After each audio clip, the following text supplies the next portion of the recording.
If you're an actor, dancer, singer, writer, visual artist, filmmaker, or creative person trying to keep going in a world that just feels like it keeps shifting, this episode is for you, because the artists who last are not always those who are the loudest or the fastest or the most visible. They're the ones who know how to keep returning to their artistry without losing themselves. Welcome to the Healthy, Wealthy, Wise Artist podcast, where artists of all kinds come to fuel their passion, sharpen their skills, and thrive in their creative lives. I'm your host, Lara Pilcher, life and creativity coach and fellow artist, here to support you on your artistic journey. Whether you're a performer, writer, visual artist, or any kind of artist, this is the space for real talk, practical advice, and inspiring stories. Subscribe and join us each week for more inspiration and actionable insights to fuel your artistry. Let's dive in and get inspired.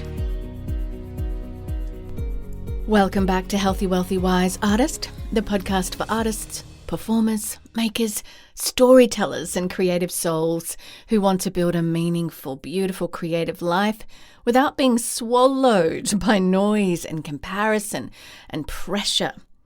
I'm Lara Pilcher. I'm an ICF PCC certified life and creativity coach, speaker, author, and performer. And in this episode, we are talking about something that I think many artists are feeling, even if they don't always have the words for it. I just yesterday returned from Belgium, where I performed at Art of Faith Festival and I taught a workshop on creative identity, and I was amazed how universal these themes are.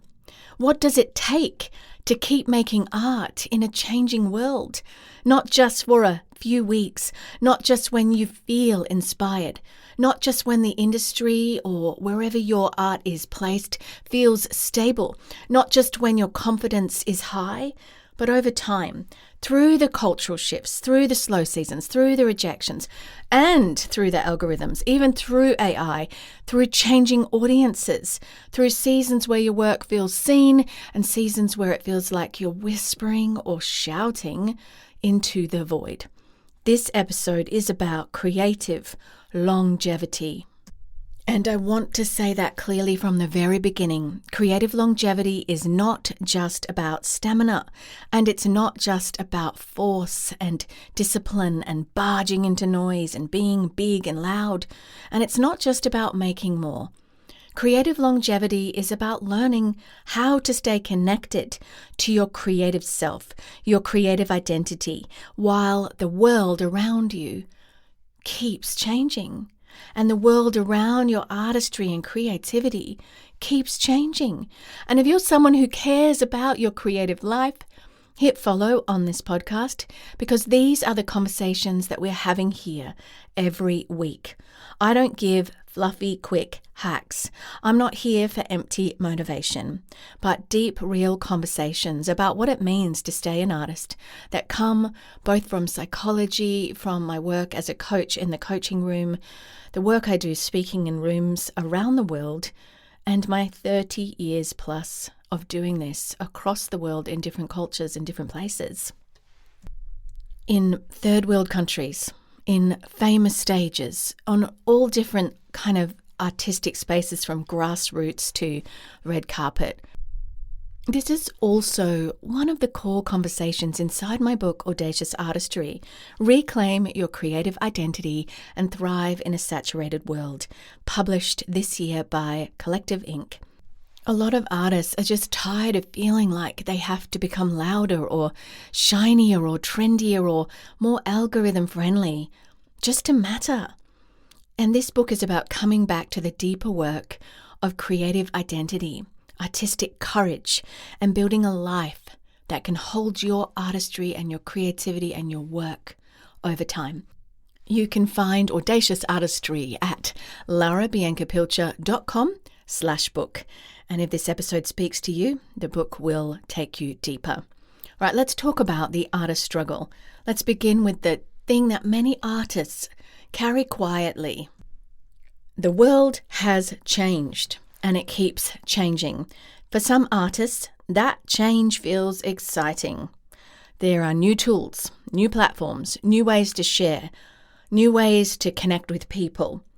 But for many artists, it also feels exhausting because it can feel like the rules keep moving and you finally understand one platform and then the algorithm changes and you start building momentum in another direction and then the industry shifts or goes on strike or something changes in streaming and whatever that looks like in your space. You train for years in a craft and then suddenly people are asking if AI can do that part faster. You build a body of work and then it feels buried under endless content. You try to show up online, but the pressure to be visible starts crowding out the work itself. You try to stay hopeful, but somewhere in the back of your mind, you may be wondering, is there still room for me? Whether you're a dancer, an actor, a singer, a writer, or a visual artist, you may know this feeling. You are not only trying to make creative work, you are trying to understand where your work belongs now in this noisy world. And that can be deeply unsettling because artists are not machines. We are not content factories. We are human beings with nervous systems, histories, longings, emotions, training, questions, wounds, gifts, and a need for deep meaning and authenticity. So when the world changes quickly, it is not just your strategy that gets shaken. Your identity as a creative soul can get shaken too. And you might be asking things like, am I still relevant? Am I behind? Should I change everything? Do I need to become someone else to survive? Is my kind of art still needed? And this is where so many artists get pulled into panic. Not always loud panic. Sometimes it looks like overworking, or sometimes it looks like complete freezing, as in not weather freezing, but like just not doing anything at all, maybe just scrolling or numbing out. Sometimes it looks like copying what seems to be working for someone else. Sometimes it looks like abandoning the slow work because the fast work seems to get more attention. Or sometimes it looks like scrolling for inverted commas research when what we're really doing is looking for proof that there's still a space for you. I want to pause here because if this is hitting something deep in you, it is probably hitting something in another artist that's like you or somebody that you know. You might want to send this episode to them, not because they need fixing, but because most artists are trying to navigate these questions quietly, and that's one of the problems. And quiet pressure can become heavy when we think we are the only ones carrying it.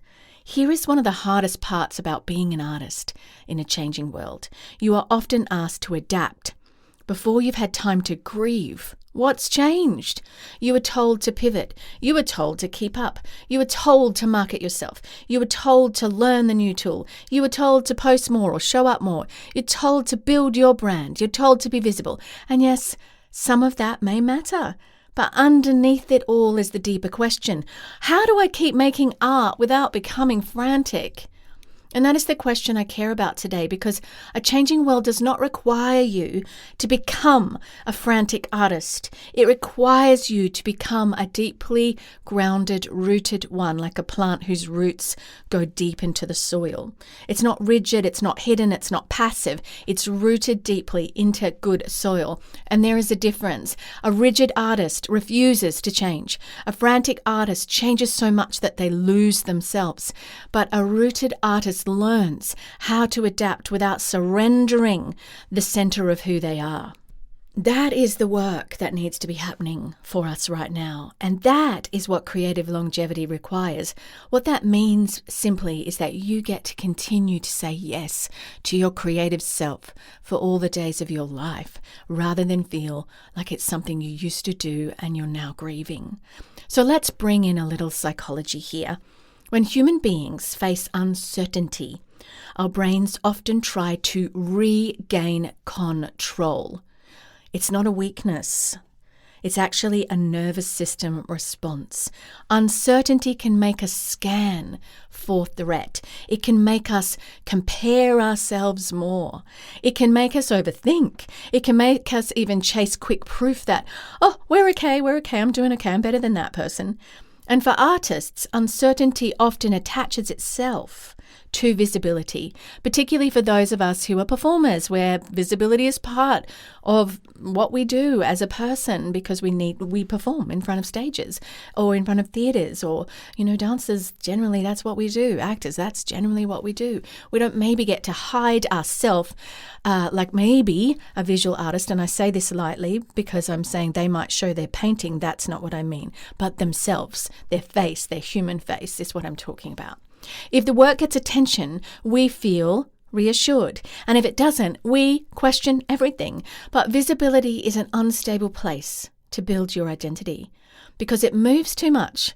One week, something lands, and the next week, it disappears. One audition goes well and the next goes nowhere. One post connects, the next one is ignored. One opportunity opens up and another one closes. If your whole creative identity rises and falls with the last response or reel or post or thing that you created that you put into the world in whatever way, you will constantly feel like you were being rebuilt or erased by other people's reactions. And that is exhausting, my friends. Exhausting. I have tried that. It is exhausting and it's soul-sucking to your creativity. So the first psychology-backed insight is this. Your brain will look for certainty outside you when your identity is not stable or steady inside you. This is why artists can become so vulnerable to comparison. Not because we are shallow, and not because, like many of us think, that we're just vain, but because comparison can look like information. You look at someone else and you think, maybe they know the new rules. Maybe they have figured it out. Maybe I should sound more like them. Maybe I should make more work like that. Maybe I should stop doing what I'm doing. And sometimes, yes, comparison can show you something useful if you let it. You can use it as data, as information. But often, if we're honest, it does something else. It pulls you away from your own creative signal. It makes the outside world louder than the inner work of being a creative. And eventually, you can become more trained in watching the room than listening to your own creative expression and voice. That is dangerous for an artist because your creative life needs attention, not constant self-surveillance. The second insight is about identity. That's your sense of who you are in the world, and your behavior, how you show up and behave in the world. Now, in coaching or psychology, mainly, we look at the difference between outcome-based action and identity-based action. Outcome-based action says, I will keep making art if it works, if it gets seen, if people respond, if I feel confident, if I know where it's going, if the industry makes sense. Identity-based action says, I am an artist. I am a creative soul. So I keep returning to the practices, the choices, the relationships, and courage that help me live as the artist that I am. That does not mean that you ignore outcomes. Of course, outcomes matter for so many of us. I have people, when I post things online, I recognize context, so I get this, but they might say, no, the work of an artist is just purely to create and put it out there and forget the outcome. But I understand that we also live in a competitive world, and if this is your livelihood, not your hobby, then you are kind of like maybe a theatre director thinking, okay, what sorts of shows over this period of time, data-wise, have been getting put out there and audiences are really resonating with it. It's information. So I'm not saying you ignore that because you need to understand how the world works. But what we're talking about is something deeper. It's this sense of return. It doesn't mean you ignore outcomes. Of course, outcomes matter. Auditions matter because you want to work. You want to get to do what you're trained to do. Sales matter if you're living off your art. Bookings matter. Money does matter. We need to survive, don't we?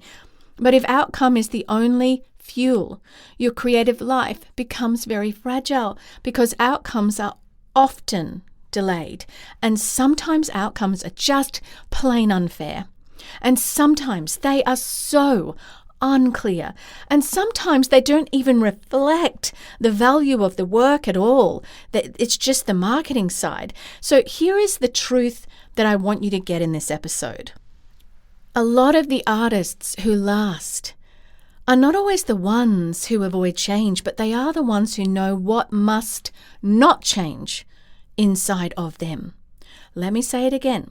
The artists who last are not the ones who avoid change. They are the ones who know what must not change inside them.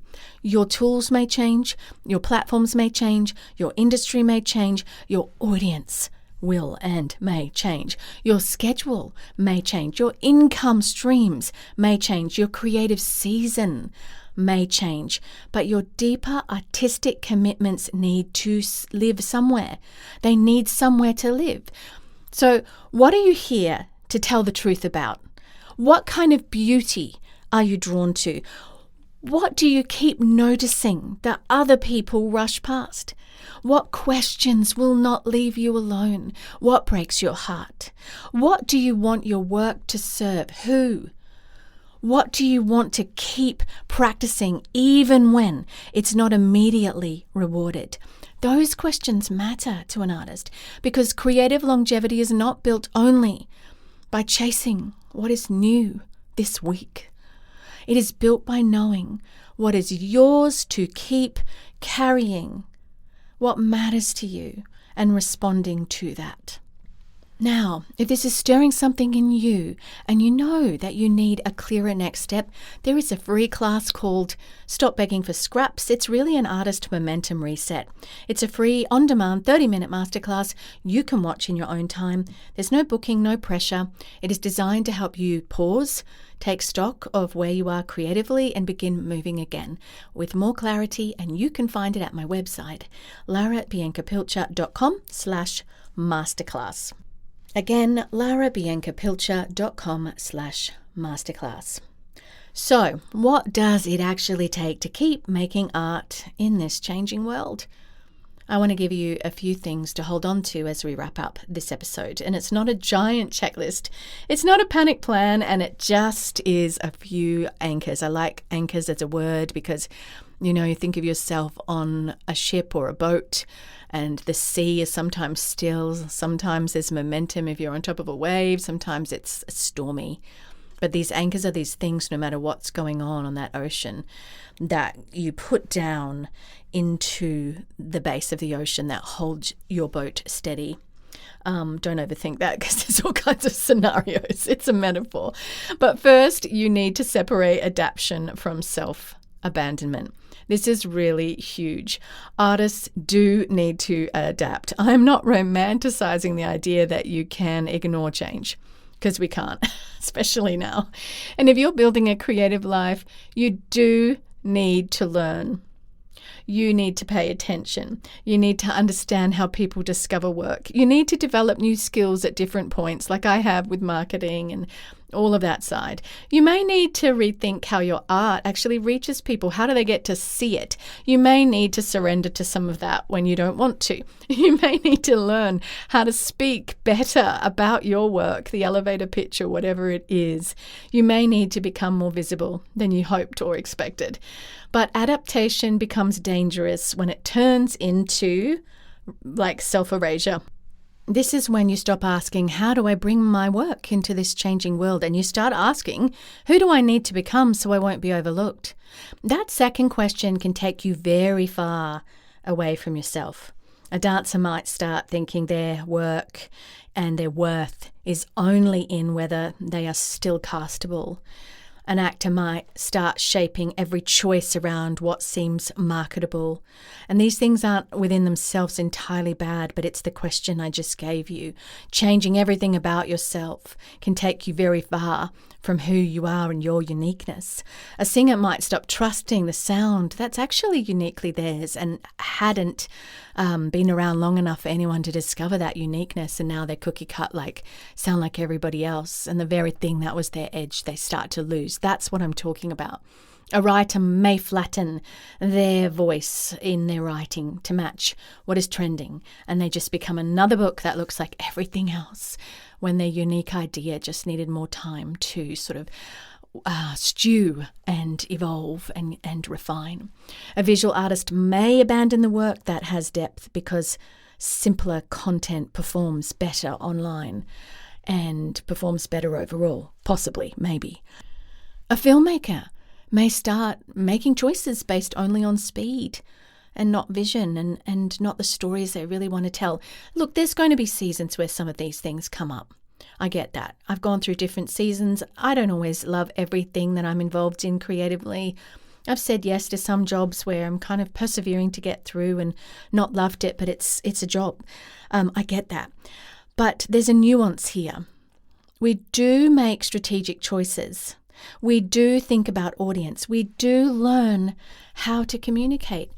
But strategy should serve the creative work. It should not replace the soul of who you are as a creative. Second, you need practices that keep you in contact with your creative identity. Because if you only interact with your art through performance, posting, selling, auditions, pitching, improving, self-taping, submitting, you will start to associate your creativity with pressure. This one comes from my experience.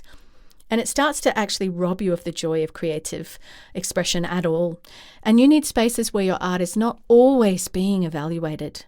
I just had that actually. I just got back from performing an original 10-minute musical theatre piece that I did at a festival in Belgium. And I really had to do some soul work because I'm so used to, particularly in musical theatre, I spent over a decade, just auditioning, being evaluated, being before a panel, being told yes, being told no, and then the acting side of me with self-tapes. It's more online, so I don't see the room as much, but the musical theatre side very much instantly had this attachment of my body going into nervous system sort of threat mode. And as I'm flying over to Belgium, I'm having to remind myself before I get on that stage that no one is there. This is a kind audience. I had a little mantra I was saying. They're not assessing whether I'm in the show or not. I'm already in the show. I had to kind of recalibrate. And this is why it's so important, because you might need a private writing practice or a movement practice where nobody gets to tell you whether you're in or out or whether you're acceptable or not. It's your holding on to yourself.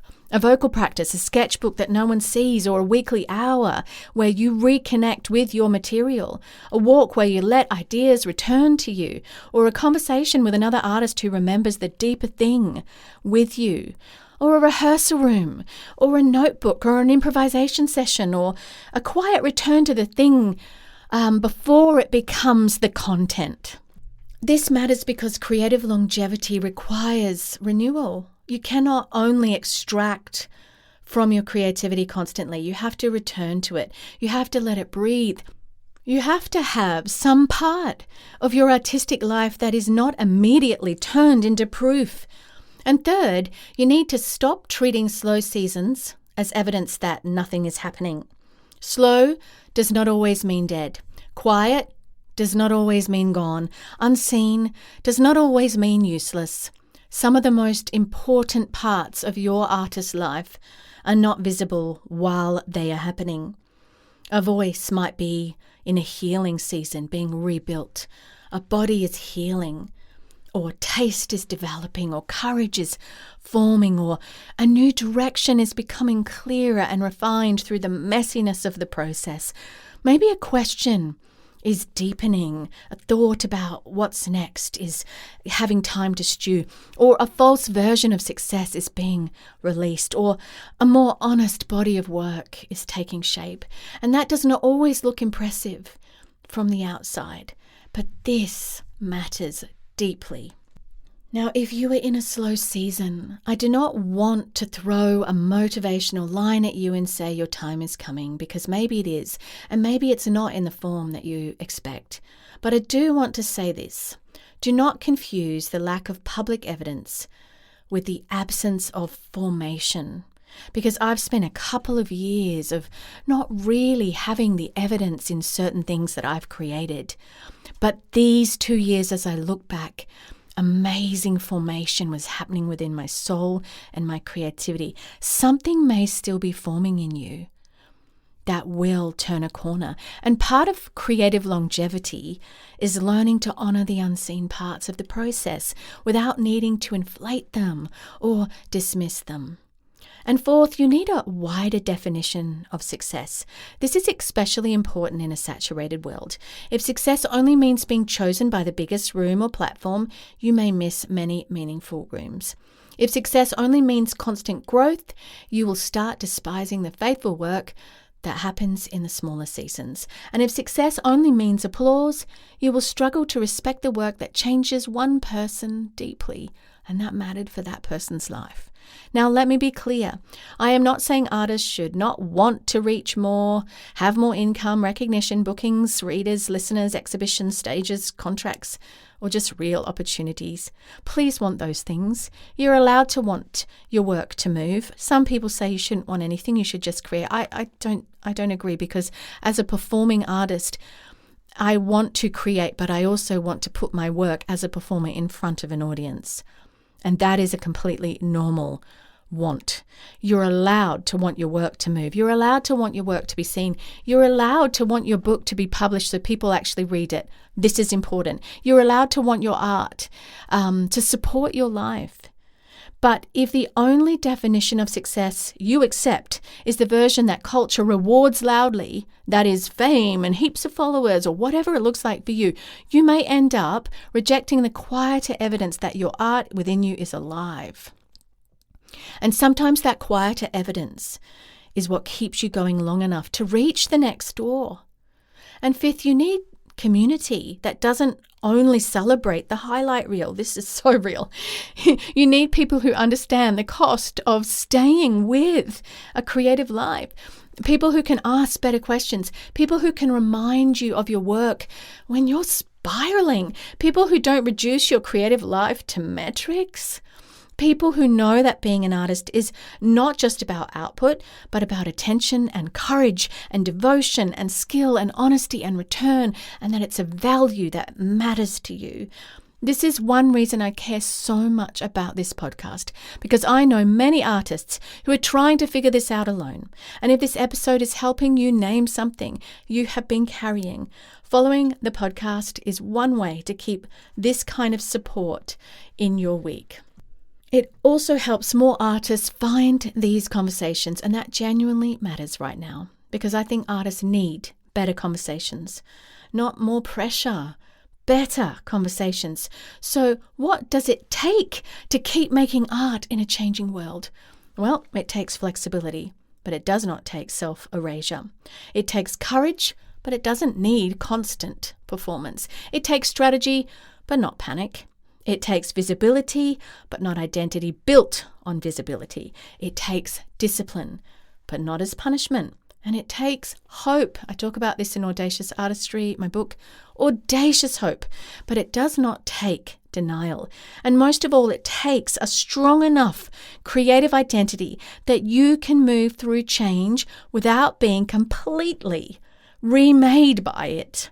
That is creative longevity, not staying the same forever, not chasing everything new, but becoming the kind of artist who can keep listening, keep learning, keep returning, and keep making work from a place that is still true for you.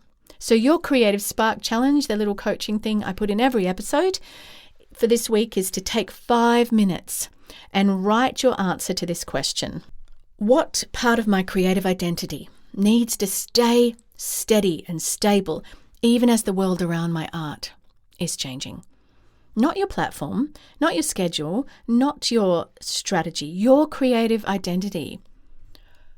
What do you want to stay loyal to? Is it your honesty, your attention, your craft, maybe your voice, your courage, maybe your love of story, or your way of seeing? Write it down. Because sometimes we need to name what is stable and steady within us before we can adapt with wisdom. So in this episode, we've talked about what it takes to keep making art in a changing world. We looked at the pressure artists are carrying. We talked about uncertainty, comparison, identity, visibility, creative longevity, and we named this truth.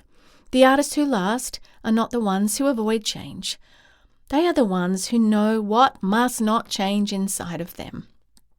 And I'm going to say most of the time, because some are just people who last, not built on that at all. And I know there's exceptions and outliers to every statement that sounds like an absolute. So I'm careful there. But generally speaking, it's being able to hold on to a sense of who you are in a noisy world. If this episode resonated, follow Healthy, Wealthy, Wise Artist so you don't miss what's next. And if you know another artist who is trying to stay alive creatively in the middle of change, send this to them. And next week, we are continuing with this arc with an episode called Your Creative Voice Hasn't Disappeared, It's Been Waiting. And that one is for an artist who's gone quiet or paused or pulled back or wondered if their voice is still there. And before I close, I want to mention my other podcast and the other work I do. This one is with my husband, Andrew, and it's called Marriage, Intimacy and Healing with Andrew and Lara. And you can find it wherever podcasts are. And that show is for couples, people in relationships who want to understand each other more deeply, repair disconnection, and build a healthier marriage or relationship with practical, compassionate tools. And thank you for being here. Keep returning to your creative work. Keep returning to telling the truth. And keep remembering that your creative life is not always and only measured by how loudly the world responds. Bye for now. With you on the journey. See you next time.